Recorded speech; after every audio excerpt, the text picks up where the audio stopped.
ভারতীয় ক্রিকেটে যখন অফ ফর্মে থাকা দুই তারকা রোহিত শর্মা ও বিরাট কোহলির ভবিষ্যৎ নিয়ে গুঞ্জন তুঙ্গে, তখন গৌতম গম্ভীরের সোজা সাপটা বক্তব্য নতুন আলোচনায় জন্ম দিয়েছে।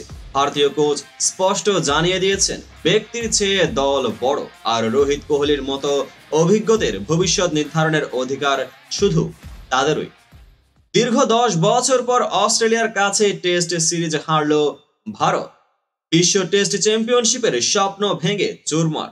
অফ ফর্মে থাকা বিরাট কোহলি ও রোহিত শর্মার অবসর নিয়ে চর্চার যেন শেষ নেই।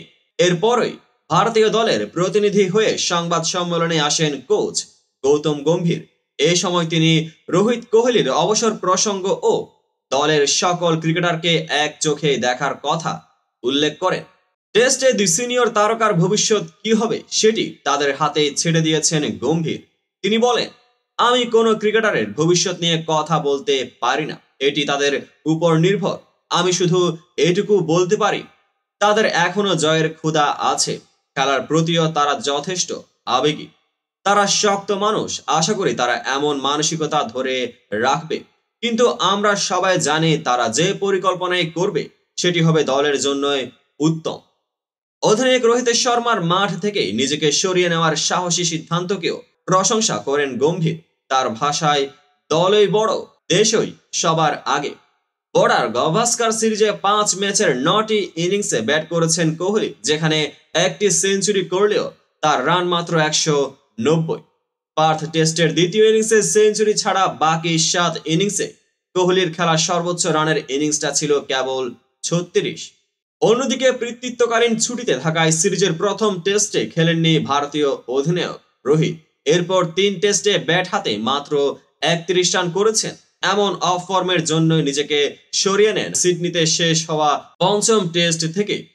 অভিষেক ম্যাচ হোক বা শততম টেস্ট, গম্ভীরের কাছে সবাই সমান। তার মতে ড্রেসিং রুমে প্রতিটি ক্রিকেটারের লক্ষ্য একটাই, দেশের জন্য অবদান রাখা। এছাড়া দলের কাউকে প্রাধান্য কিংবা কোনো ক্রিকেটারকে অন্যভাবে দেখেন না বলেও জোরালো কণ্ঠেই বলেন ভারতীয় কোচ। প্রত্যেকেই তার নিজের কাজটা জানে এবং পেশা হিসেবে এখানে ভালো করতে সর্বোচ্চ পরিশ্রম দিয়ে যায়। তাই এটি আমার কিংবা আপনার দল নয়, দেশের দল। আমাদের ড্রেসিং রুমে অনেক সৎ ক্রিকেটার আছে যাদের ভালো করার ক্ষুধা আছে এবং সেটি মাথায় রেখে দলের জন্য অবদান রাখতে চায়। এক্ষেত্রে আমি নির্দিষ্ট কাউকে এগিয়ে রাখি না। কারো অভিষেক হচ্ছে, কেউ বা 100 টেস্ট খেলে ফেলেছে ইতিমধ্যে। সবার প্রতি আমার দৃষ্টি সমান। অবসর বিতর্ক হোক কিংবা ব্যক্তিগত পারফরমেন্সের চাপ, গম্ভীরের কথায় ফুটে উঠল ভারতীয় ক্রিকেটের মূল মন্ত্র, দলই সবার ঊর্ধ্বে। রোহিত কোহলি কি সিদ্ধান্ত নেবেন তা সময় বলবে, তবে গম্ভীরের মতো নেতার উপস্থিতি নিঃসন্দেহে ভারতীয় ক্রিকেটের জন্য বড় আশীর্বাদ। এই বিষয়ে আপনাদের মন্তব্য কি অবশ্যই কমেন্ট বক্সে জানিয়ে দিতে ভুলবেন না। দেখা হবে পরবর্তী আপডেটেড ভিডিওতে।